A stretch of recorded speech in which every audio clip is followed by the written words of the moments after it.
There's nothing like cracking that cellophane and pulling that record out. It just smells great.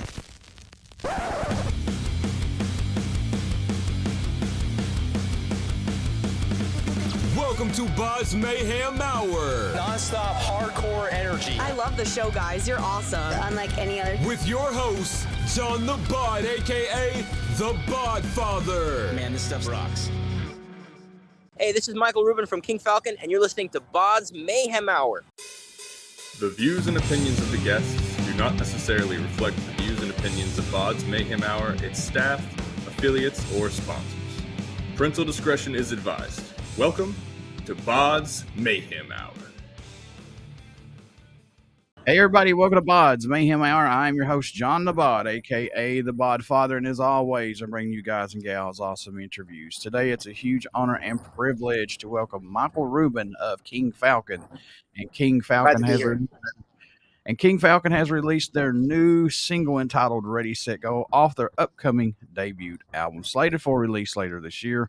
Also, check out King Falcon's previous singles, "Shake, Shake, Shake," "Dear Miss Claus," "When the Party is Over," and "Cadillac." So you want to check all this stuff out. So Michael, welcome to the podcast, and how you doing, man?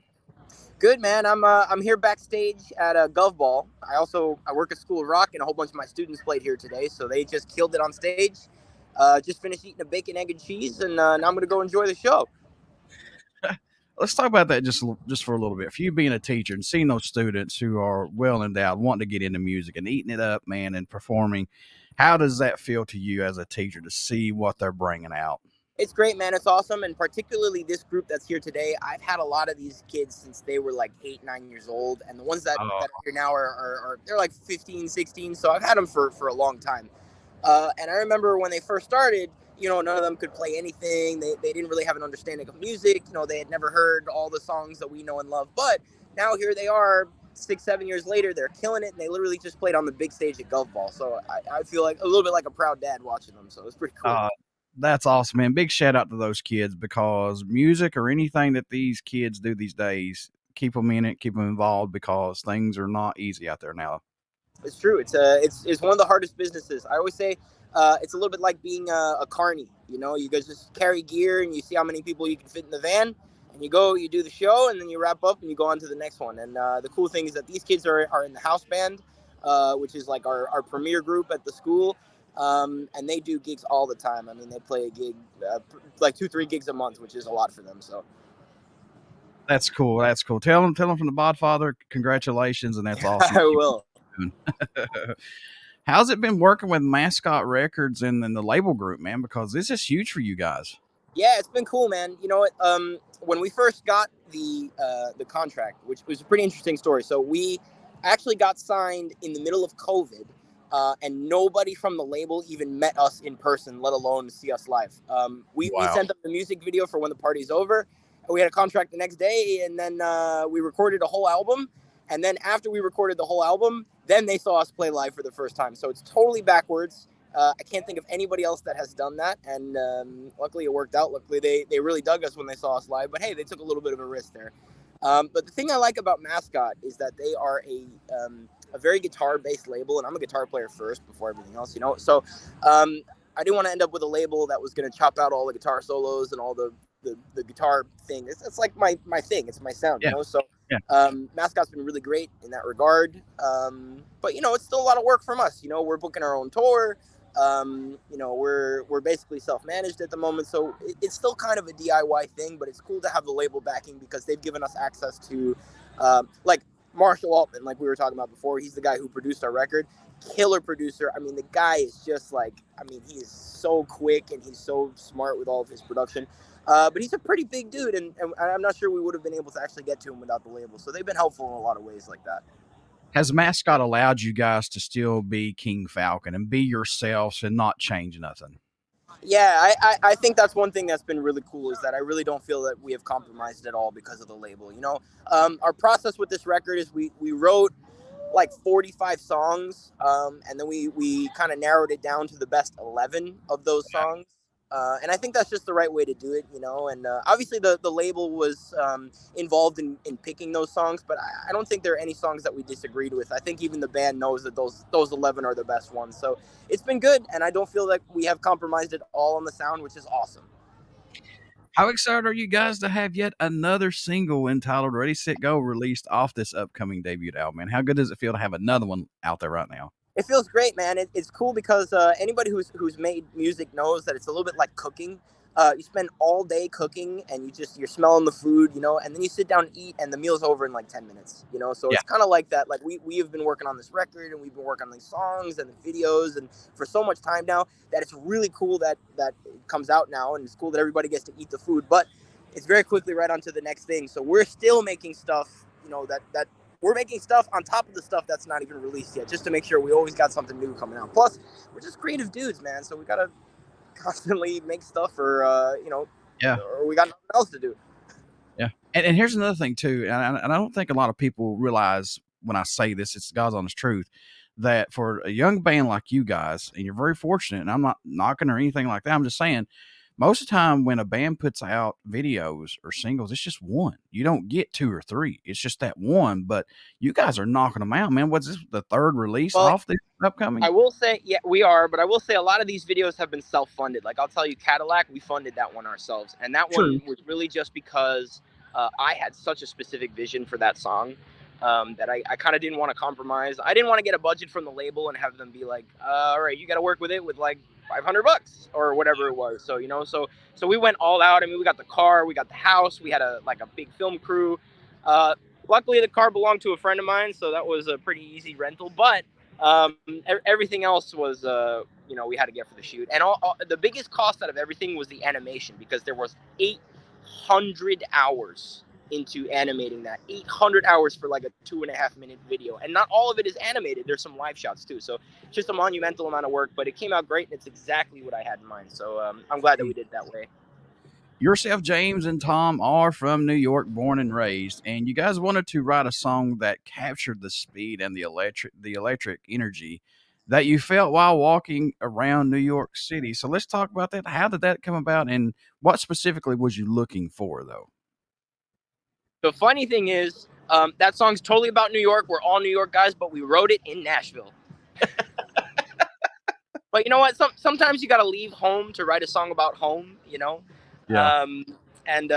Listen, no hate on Nashville or anything, but everywhere I go, I end up just as a New Yorker, you know, I miss home. I miss New York. So we were there, and Marshall is also from New York, you know, so we all kind of have a lot of background in New York, and we were like, man, we need a song as a New York band that really kind of captures, like you said, you know, the speed, like the vibe, like the energy, and the video's the same way. By the way, that was one of the most physically demanding videos that we filmed yet, because it was just 8 hours of us sprinting through New York, and, you know, doing takes over and over again. So I was dead shot by the end of that day, but that's how it is in New York. You know, you're just running around trying to get from place to place all day. Although the only thing that I think is not super accurate is we probably would have taken the train a lot more if we were actually getting somewhere. But hey, you know, the lore is that, hey, the trains weren't working that day or whatever. We had to run to the gig. You know how it is. That was going to be my next question, because, yeah, you mentioned that this was a physically demanding video. And at the end of it, you're done. I mean, it was we're carrying gear all throughout the city, and we had an original version where we actually stopped and we played in the city, and that final playing shot didn't make it into the video, because we were watching it and we were like, well, I think it's a lot more satisfying if we actually do make it to the gig rather than just playing on a street corner. So we had a whole bunch of stuff that we filmed on the street, like with people, and then we ended up not using any of that. We had to go and refilm a bunch of other things. So, you know, just imagine running through New York, running through people, carrying a cymbal case and carrying a guitar case with you, and just running and jumping over stuff. And anyway, that was Ready, Set, Go. But again, that's what New York is about, man. New York is all about just the speed and the energy, and I don't know, and also the dollar pizza. Ate plenty of that. I have not yet been to New York, so. Oh man, you gotta come. It's great. In 2020, the band released its first video, Shake, Shake, Shake. What made you guys say, okay, I want to take this, we need to get this out there, just for a little taste for everybody to get to know King Falcon? Sure. I think that song was really important for us because it was the song that helped define what King Falcon's supposed to sound like. You know, James and I were in another band before, and it was a little bit more loosey-goosey jam band, like not really any production or synthesizers or like none of that stuff. And then Shake Shake Shake was our first kind of break away from like I grew up listening to Steely Dan and Zeppelin and Floyd and all that stuff, so that's kind of where my head is always at. But Shake Shake Shake was the first song that really kind of modernized the sound. And I think at first we weren't quite sure what it was supposed to sound, what King Falcon was supposed to sound like, until we finished Shake Shake Shake, and everybody kind of took a step back and listened to it, and we were like, yeah, this is the King Falcon. It's really kind of like gritty rock and roll, gritty New York rock and roll is the sound, And another thing is there's not a lot of superfluous stuff in our music, I think that we have a lot of moments of musicianship. Tom is such an amazing drummer, and he's got a couple moments on the album to shine. For me, it's mostly about the guitar playing because that's my thing, and every song has a guitar solo. But even with those guitar solos, I think it's important that they be concise, and I think it's important that they be memorable, and I think it's important that the song be centered around the hook, So for us, it's about melodic, gritty rock and roll with, for lack of a better term, no bullshit. Yeah. So since Shake, Shake, Shake and When the Party is Over is not on this upcoming debut album, are these just going to be standalone singles, or will they eventually be on an album? Yeah, they're just standalone singles. So the 11 songs that are on the album are different. Cadillac's on the album. Ready, Set, Go is on the album. Dear Mrs. Claus is not on the album. Every year, Mascot Records does a Christmas album, and each one of their artists does a Christmas song. So that this song is on the Mascot Christmas album, but it's not on King Falcon 1. Do you feel, Michael, this debut album has to come out swinging for the band? I mean, I think so. I think everybody likes to look back at a band and be like, the first record was the best record. And we were all definitely talking about that in the studio. We're like, guys, assuming King Falcon actually picks up some speed, this is a really important thing for us. We can't screw up this first record. So, it's the initial push, and it's everybody's introduction to the band, Yeah. So, yeah, it's got to be good, and it's got to come out swinging. As a young band, how difficult was the pandemic, especially for you guys getting ready to play some debut shows, everything? How difficult was it? Sure. So I've talked about this a couple times, but I think it's important to say that my initial reaction was 100% doom and gloom. We had just gotten Shake, Shake, Shake finished, and we were like ready to do some shows. We had a show booked in New York City, April 1st, 2020. Obviously, that didn't happen. No. So for the first couple of weeks, it kind of looked like the end of the world. It was like, we don't know when this is going to be over. We don't know when we're actually going to be able to get the ball rolling on this. We don't know when we're going to be able to tour, when we're going to be able to tell people about King Falcon. How long is this going to go? Like, we put a whole bunch of money into getting this thing started, like just every possible thing. But then once the reality of, this isn't going anywhere started to set in, we realized that everybody's at the same disadvantage. And anybody who was going to come out of COVID on the other side, ahead, was going to take COVID as a chance to kind of really get the show together. You know what I mean? So we spent that time making sure that we had 50 songs, of which 11 were good. You know what I mean? As opposed to like, these are 11 and they're the only ones we have. No. These are the songs we wanted on the album because we really thought about it.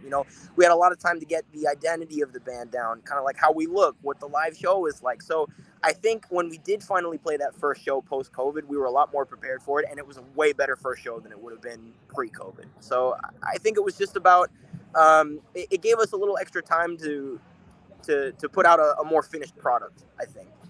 I said this to all the young bands that came on here during COVID. I was like, this is a huge advantage for you guys to take this, because no one else is going to be doing anything probably. I mean, this is it's an even playing field right now. Get your stuff out there. Even though it's oversaturated, who cares? You're out there even more now. Totally. And so did you have a chance to watch the music video for When the Party's Over as well? So if you saw that video, we again, you said you've never been to New York, but a lot of the places that we filmed at, even though we filmed at 2-3 o'clock in the morning, if not for COVID, those places would have been absolutely packed. The only way you can get some of those places closed down is if you have a massive budget and you're paying to close down the street for 10 minutes. But because of COVID, New York was completely empty. So we just kind of went out there, guerrilla warfare style, and we had our film crew, and I was like walking down the middle of the street, filming. And on one end, it was cool because we basically had New York City as a movie set. But on the other hand, as a New Yorker, you look around and you're like, the city has never been this dead at any time. So it was a little bit kind of kind of glum, Yeah. you know, just as a New Yorker. But it was cool that we got to document it, and cool that we got to use the city at that time. You know, What's the nucleus that keeps this band together and moving right along as King Falcon? the nucleus that keeps this band together. That's a good question. I think it's probably mostly because the three of us couldn't ever do anything else. I think this is like our destiny for better or worse, you know. I don't think I could ever have a normal job. I think I'm basically unemployable. I'm a horrendous employee. James has a job, and I think he's a horrendous employee as well. And I think Tom just has that Tom was in another band as well, and they like previous to King Falcon, and they did a whole bunch of touring. I mean, they followed Warped Tour, you know, they played all across the country.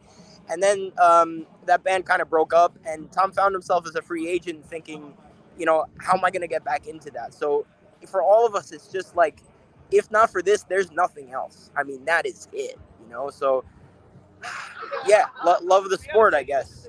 Yeah. Does a full-length album suit this band better than an EP at this time? I think so. And I think that's because all of us are musicians at heart, you know, and songwriters. So it's cooler to be able to write 45 minutes where you're taking your listener on a full journey of your full idea, rather than, all right, we did a little 15 minutes here, you know, 20 minutes here. Like those are all appetizers, and a full album is like a meal, you know? Yeah. So it was cool for us to be able to do that. And I can't speak for Tom because he had his other band as well, but for me, this is the first full album that we have done, and we've recorded in one shot. We recorded the album in 1 week. Wow. From beginning to end. Now, we didn't write the album in 1 week. It took a lot longer than that. But as far as in the studio, it was 12 hours a day for 7 days, and that was it. Is it a collaborative effort, or does one person usually take the lead for the writing process for you guys? So I'm the singer, so I usually write things for my voice. But usually what will happen is I'll come in with a song that I think is done, and the other two guys pull it apart, and we change parts, and it ends up being something completely different.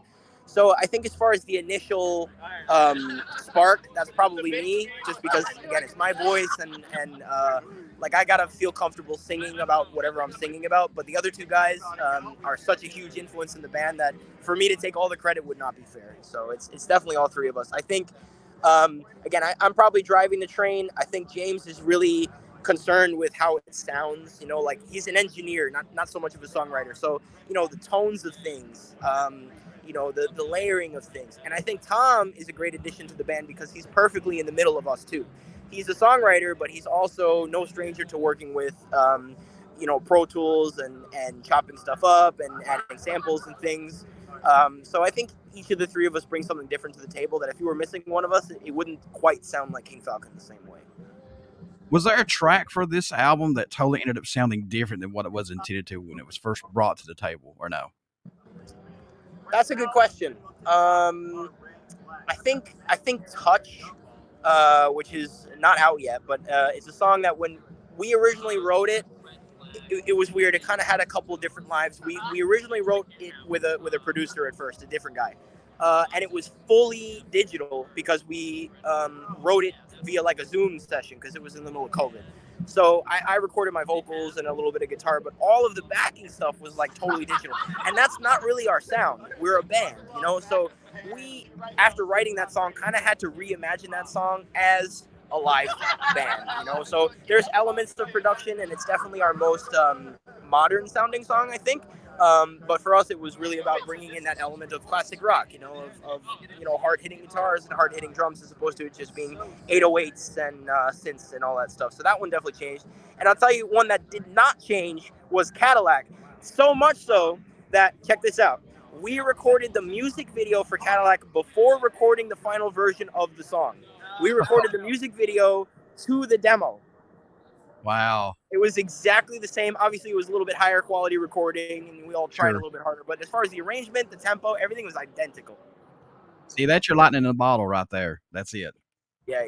I that's little side note. Sorry, I think that song is probably my personal favorite is a song called "On Your Soul," which is not out yet. But Cadillac is really up there, and it's tied. And I think it's the song that most describes me as a person because I'm a car guy and there's a lot of guitar riffs in it, you know, and any excuse that we have to film with a 57 Cadillac for the whole day, I will take. Yeah. So it was fun. Yes, man.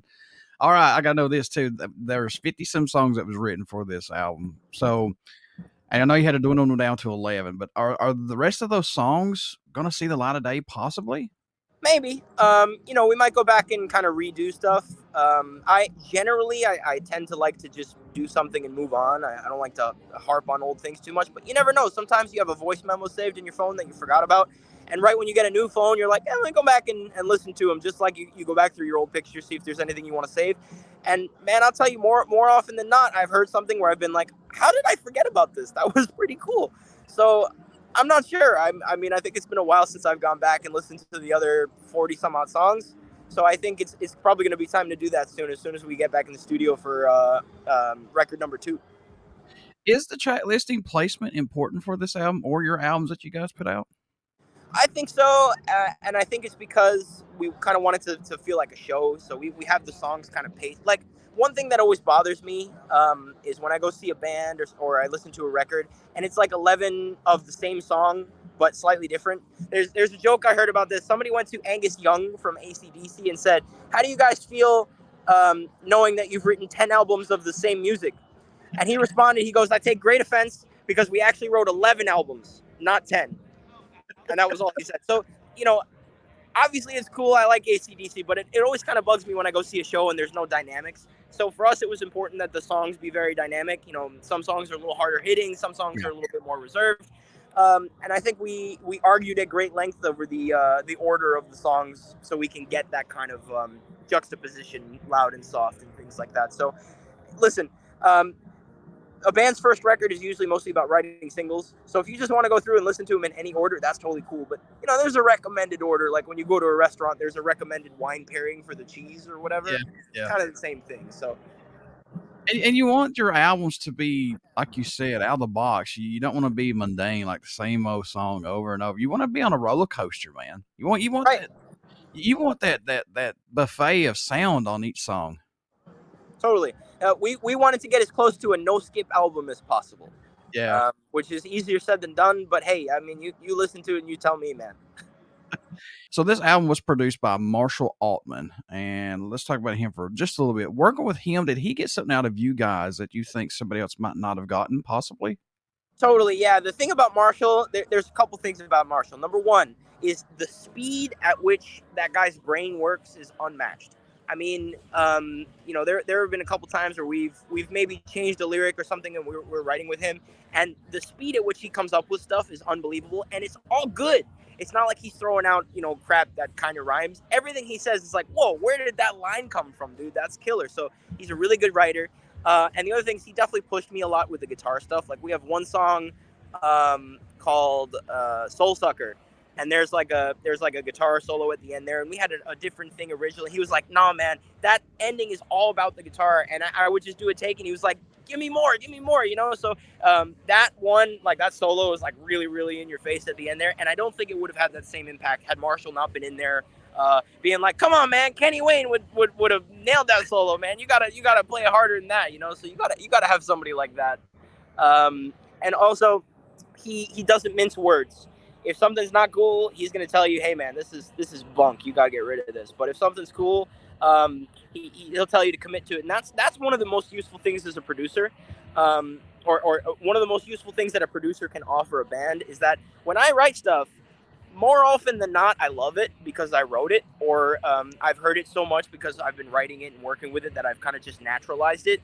Having a producer who has a whole bunch of other genres that they've worked on, a whole bunch of other projects, having them say that's good or that's not good is great because you can probably trust them, Think about it. That's their brand that's going out there that's saying, hey, look, I made this album with these guys. So he's much involved in this and sweat and tears in it just as much as you guys have with it. Totally. I got to know this, though. Being a musician, being a writer, has there been a song that has really pushed you to your limits that you said, I don't know if I can continue writing this, or I just need to take a step back and then come back and you just knocked it out? Yeah, sure. I could tell you about When the Party's Over Again. And I don't know if it's exactly the answer you're looking for, but originally When the Party's Over had slightly different lyrics and it was kind of about something slightly different. So one of my students a very long time ago, I won't go too deep into this, but he overdosed on heroin and died. and he was young, man. He was 15 years old, super young, and it was crazy for me because he was a guitar student of mine. I saw him on Saturday play a show. I was at the funeral like on Wednesday, man. It was really messed up, and you know, I kind of sat on that for a while, and then I had a friend of mine say, "Hey, man, you should really write a song about that." So When the Party Is Over was originally about the heroin epidemic in Long Island and just kind of all the people that have died from it. And the lyrics were way darker originally. And I remember I showed it to the label, and they were like, "The song's really cool, but it's a little dark, man. You got to kind of reel it in." So I was like, okay, you know, I didn't really want to change too much about it. But an opportunity presented itself when COVID happened, because the party that was over was the party that we've all kind of been collectively happening. And now there was this like general societal depression and malaise kind of during this period. So the song applied. And the video is about that too. You know, the video is about, you know, going through New York and everything being empty, and you know, there's a lady whose business is closing down, and the bartender who gets kicked out of his apartment, and just kind of a bunch of different little vignettes of New Yorkers throughout this thing. So for me, you know, every time I think about that song, I kind of still think about the original meaning. And I think it's not too far, because we all experienced some loss in some way with COVID, but that's the song that I'd say changed the most. And it took me a while to come back to it. You know, I've got those original lyrics somewhere, but it was pretty dark, man. Well, release it, man. Put it out there as a side track or something other. Part 2. Yeah, maybe. The demo. Yeah. There you go. What's the growth musically you've seen from yourselves working on this album that impresses you the most moving forward as King Falcon, if anything, Michael? I think commitment to the melody. You know, I think at first we were kind of unsure about what kind of band it would be, and you know, where my voice sits in the band, because the band I was in before was very different. It was like a blues kind of bar band thing, totally different than you're doing like indie pop, and everything needs to be very clear and concise and you know, hooky. It's less about like, hey, look at this really fast guitar riff, and more about like, yeah, it's been a week and I still have that song stuck in my head. So at first, I think coming from a band that was more musical, not that King Falcon is not musical, but it wasn't about the vocal, you know, because I'm not like the world's greatest singer or anything. So it was a band that was more about like the band.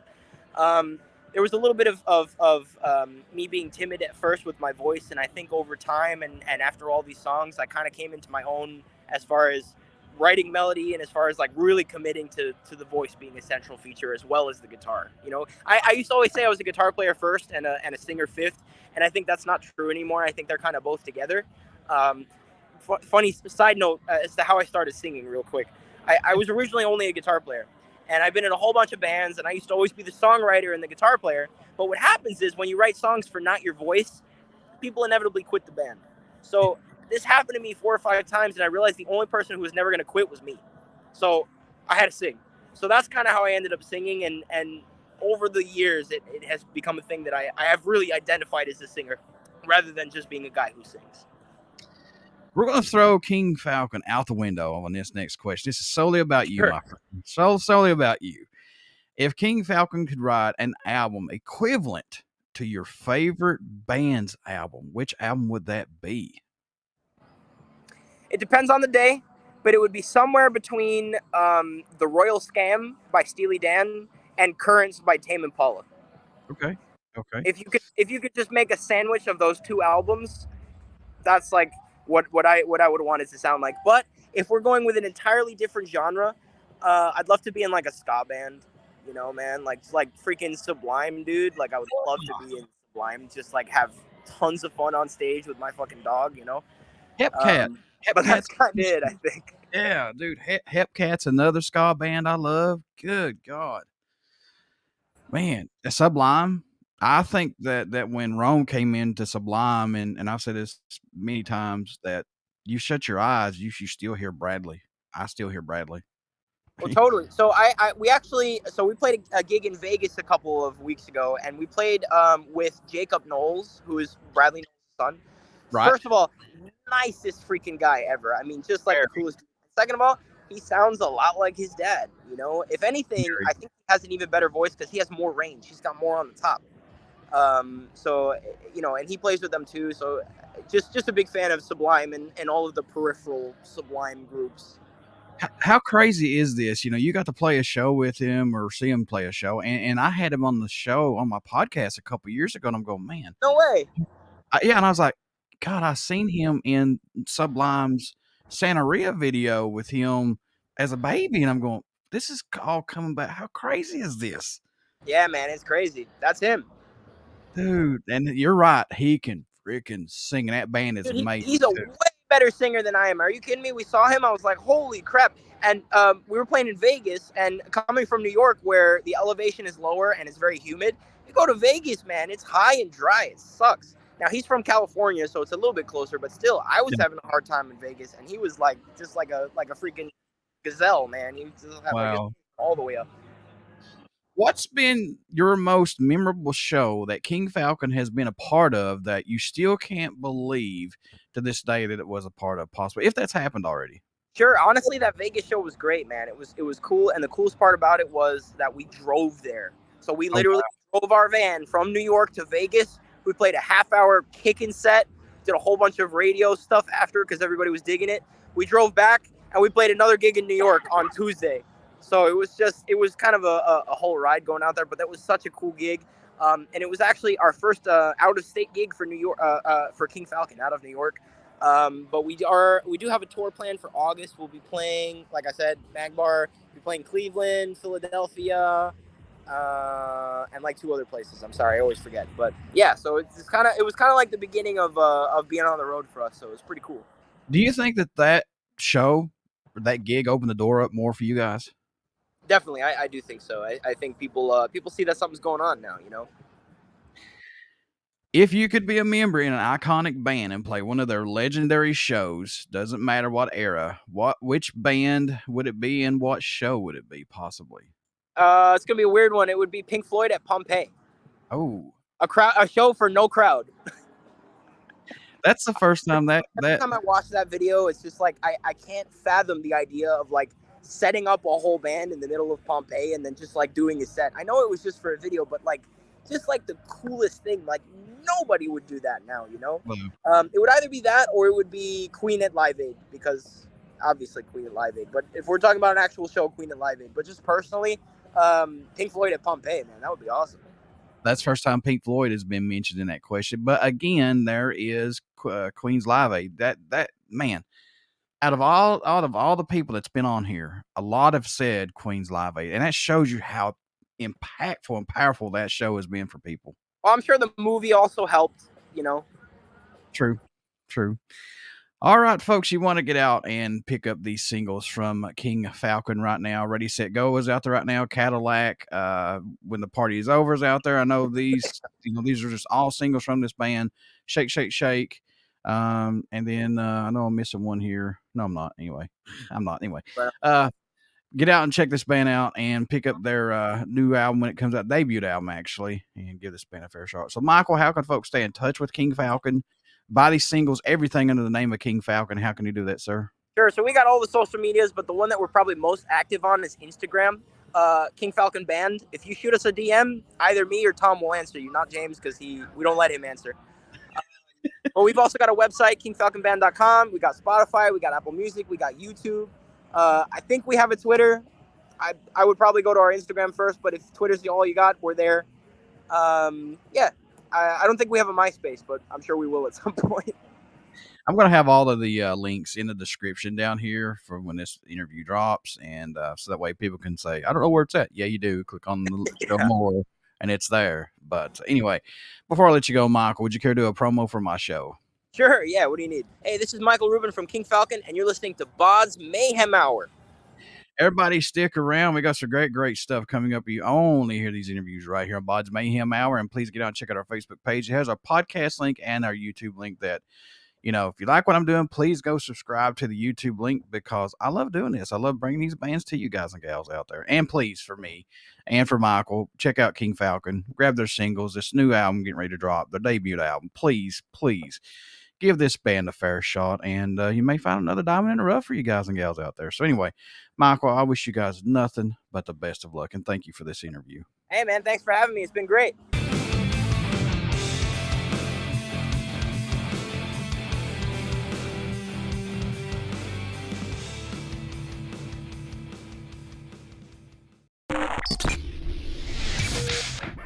You're listening to BODS Mayhem Hour. Follow us on Facebook, Twitter, and Instagram.